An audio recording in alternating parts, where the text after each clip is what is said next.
阿陳女士啊，咁我聽到咧你呢個申請呢個社屋啊，又多次唔批啊，咁你又有啲精神病，究竟係咩事咧？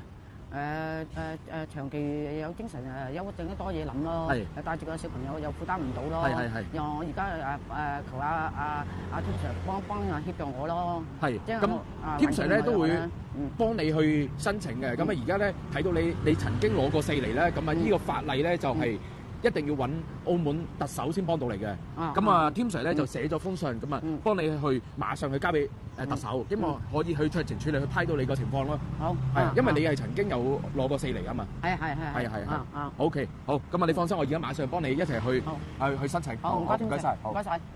係，你好啊，陳女士。咁我哋啱啱咧就交咗封求情信，希望澳門特首咧可以係酌情處理翻你嘅情況啦。因為咧你嘅情況咧就係比較特殊啲，咁希望喺個人情化可以係有個酌情處理咯。係咯。咁到時有咩回覆咧，第一時間會去聯絡你或者聯絡我黃德華天 Sir 嘅。係啦。咁你開心啲，係啦，唔好諗埋一邊啦。OK， 好。唔該你。好。如果你喺澳門身邊都有需要幫助嘅人，喺下面留言，我黃德華天 Sir會全力支援。